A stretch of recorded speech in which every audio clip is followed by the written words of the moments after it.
Hey, what's up, y'all? This is Aaron Gordon here, and we are back here with the Aaron Gordon podcast. I know it's March, but we got my boy Dom 2 times on, the ex-hooper. We're going, transition into something a little bit outside of basketball right now, but Kingdom 3 just came out. You've been working on that for, 2.5 years.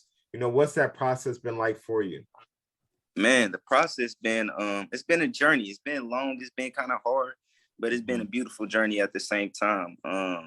Like you said, I've been working on about 2.5, damn near 3 years, Yeah. from transitioning from Indianapolis to Ohio to Arizona and making new friends, new connections, and going through new experiences in life. It's been a lot, but it definitely came out to a great masterpiece for Kingdom 3.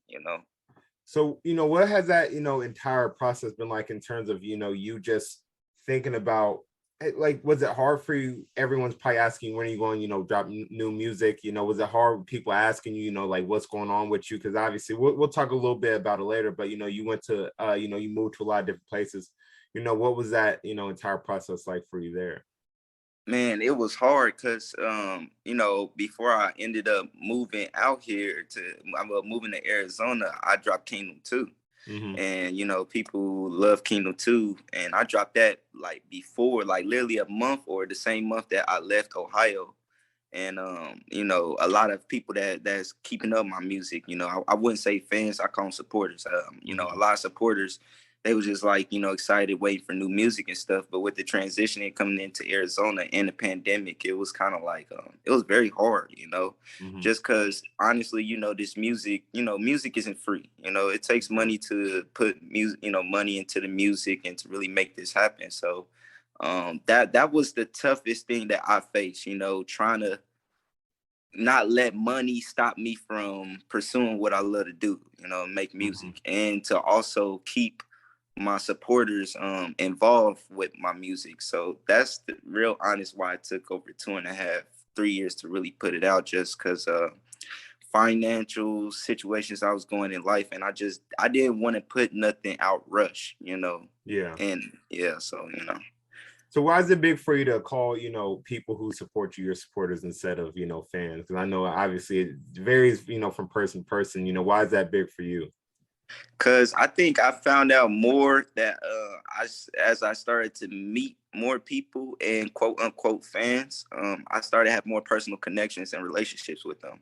Mm-hmm. So I never looked at them as like a fan from their own. It was like more of a supporter, if anything, a family, because they're supporting and they want the best for me, So that's why I use supporters instead of fans, because I feel like fan is like they're putting me on a real high pedestal, Yeah. and as much as great that sounds, I don't necessarily want to be on a pedestal that high, because I feel like we're all equal, and I like, just as much as they support me, I support them. Yeah. So I went to your listening party. I actually did a vlog. It's actually coming out tomorrow. You know, Okay. having that entire process, what was that like? Why did you want to have a listening party? Because some people just want their music to drop. Why did you decide to have a listening party in multiple different cities? You didn't just have it in one or two, you had it in multiple cities. What was Right. that process like for you? Why did you think that was a good thing to do? So it took me a minute to actually try to book those cities that I wanted to go to. And the reason I decided to do a private listening before I did just drop the project is I wanted to, get some reactions, get some opinions, and, invite people who's been there since day one, through the process. I wanted to reward those people who have been there since day one, a project and a private listening that was more, like I said, just putting it out. I wanted it to be more intimate, more, personal, and it came out. It came out great. I definitely got to go home in Indiana and see a lot of family, like see a lot of family members and friends that I haven't seen in a while. Went to Ohio and Arizona, same thing. Had friends and family members and supporters that I just haven't seen in a minute. So it was more like it was more intimate and just more personal. So that's why I like the private listening instead of just dropping the project, because I feel like certain individuals deserve to be rewarded. For sure. I definitely agree with you on that. So you got a concert coming up April 9th. This is gonna be the first time you know publicly perform Kingdom 3, obviously, I assume. You know, what do you think that film is gonna be like? Right. Man, I ain't gonna lie, I'm kind of nervous. It's crazy that I'm kind of nervous. Nah, real spill, man. I'm kind of nervous just because I honestly haven't performed since November. You know, Yeah. since I haven't performed in front of a crowd since November, and then with this shows that's coming up, like I got one on the 25th with Benny the Butcher. Mm-hmm. And then I got one April 1st with Stevie Stone. And you know, it just real nervous to perform some new music too. Yeah. Every time I perform new music, I get a little nervous. But Yeah. I just can't wait to do it because I feel like well, with Benny the Butcher and that whole situation we have went through, I feel like it would be a good chance for them to see like, oh man, this kid's incredible, you know, like Mm-hmm. he's one in a million, you know, because from my performance and everybody that I interacted with, the one thing that they said with me that stands out from my artistry is my live performances. Mm-hmm. So, you know, yeah, it's been a minute, but I'm very excited to, you know, perform some new music for the, Yeah, for you know, sure. I for the definitely. supporters.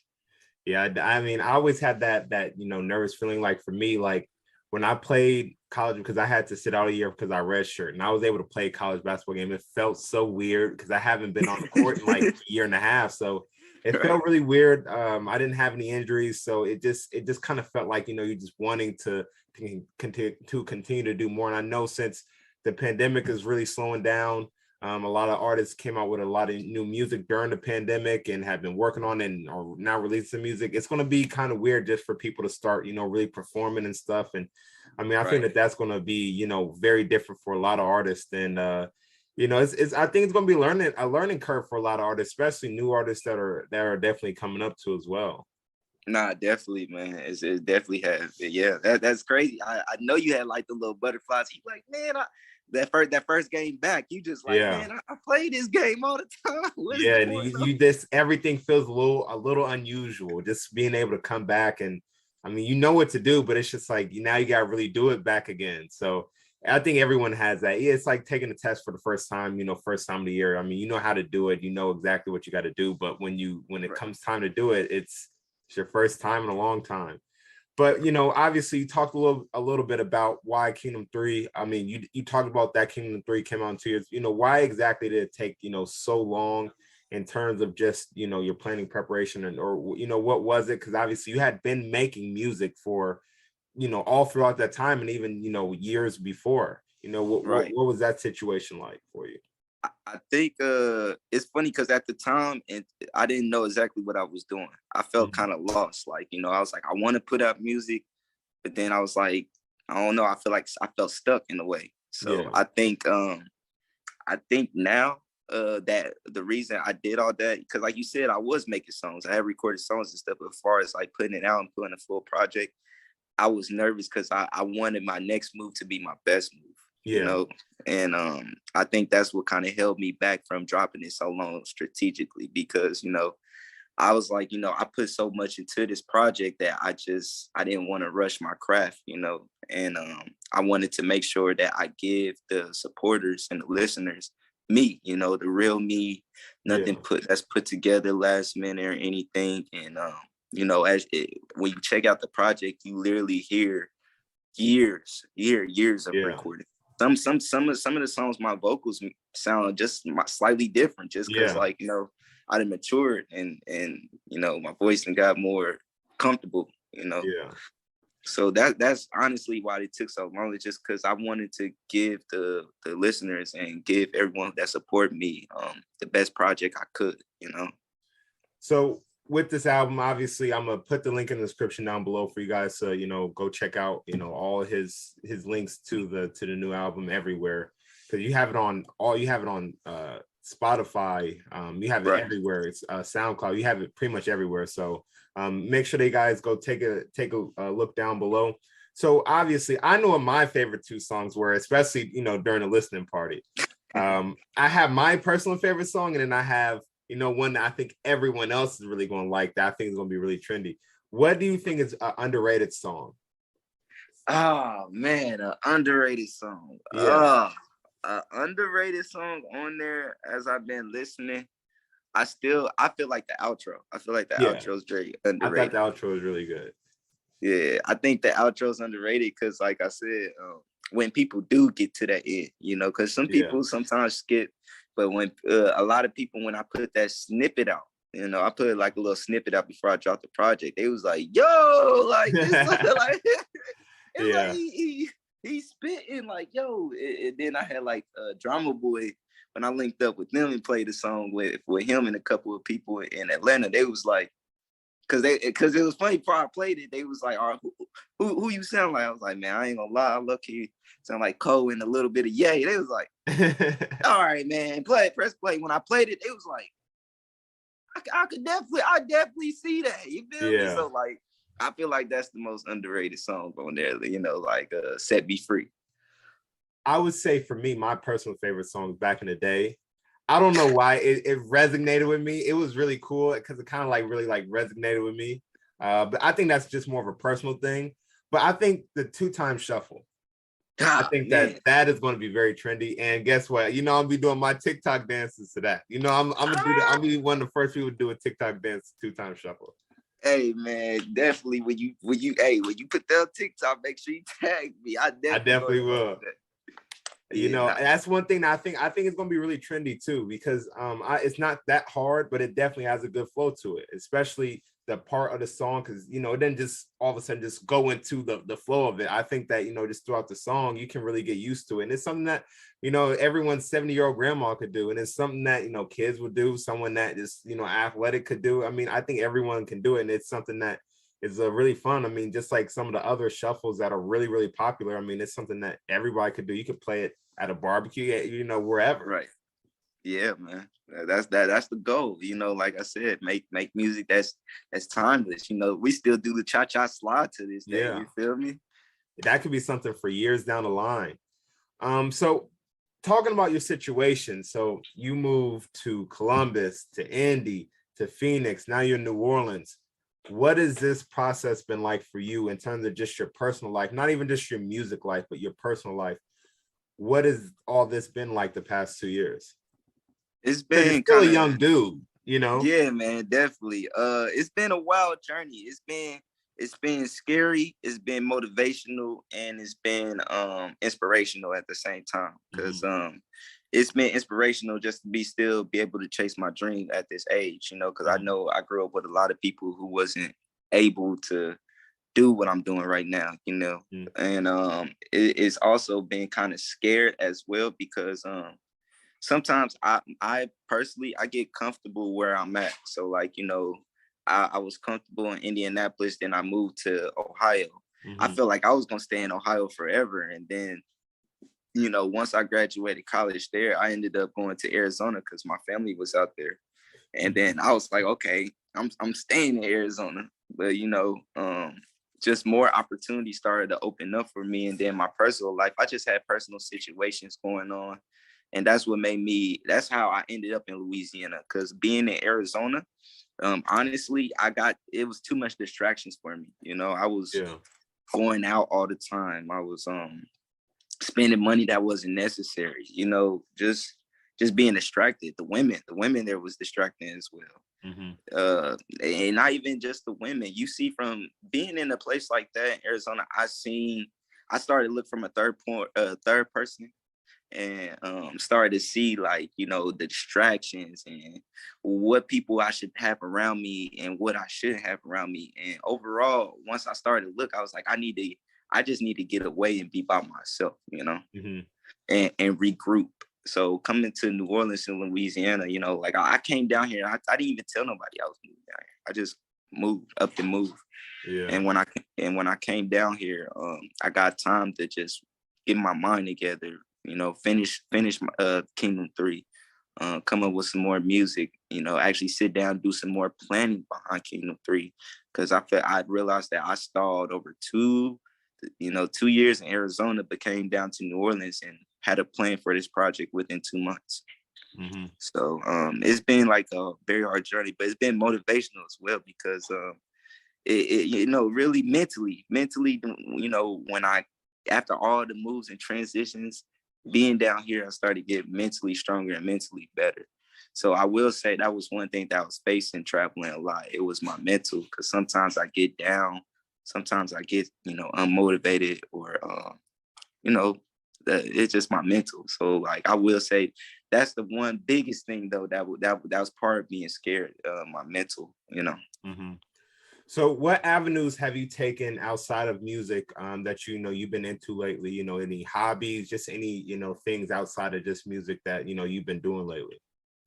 I've been working out, man. I've been working Yeah. out a lot. Like Yeah. so like I said, in Louisiana, I don't really know anybody here. So I can't go out to the club. I can't like just go to like bars or go to the studio or anything. So I go work out. I draw, of course I make beats. Yeah. I just been doing little stuff like that. I did hoop like 2 days ago. I ain't gonna lie. I gave boy You were sorting EG, the I wish mug you when would you have were saw done? me, boy. I was hooping on the board. Listen, and we got like and it was an outside court too. That's the funny part. I was like, man, I ain't gonna go too hard on them. I had the hoodie on and everything. They thought I was trash until I started hooping. They was Hey, like, were you sore when you were done playing? hey, listen, it's funny. It's funny because I wasn't necessarily sore, but on the upper body, but the legs, boy, the legs. Oh, boy, I was like, man. I said I need to go soak in some Epsom salt. I'm telling you, that's exactly how it is. If you don't play basketball, and you even like, especially if you used to be like a hooper, and then you go back and try to do the same things after you haven't. I've listened to so many stories personally, with just playing in college. I never really ever got like that, but I can even tell, like, when I haven't played in about a week or two, I can feel it. So I can't even imagine not playing for a month or 2 or 3 months and then going in and playing. Everyone's just like, oh man, like my body feels so torn up. Right. They looking at me like, you look good. I'm over here like, I'm struggling, low-key. Yeah. But yeah, man. So when you start talking about beats and stuff, are you looking at, doing a lot of producing too as well? Because I know that, you talked about doing some producing 2 years ago.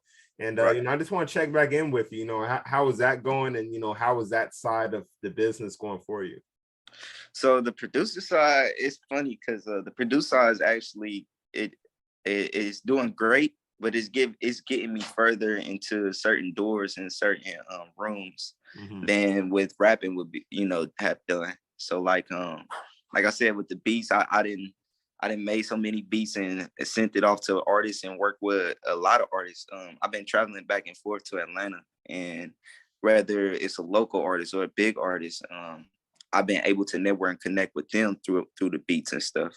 So I just realized, even with Benny the Butcher, with that whole situation, the reason I ended up becoming more closer to his team and stuff, because his business partner knew me for my beats. And, that's how we ended up figuring out our situation, get it all fixed up, because his business partner, like, yo, this dude is the one with the beats I was telling you about, that artist, like this.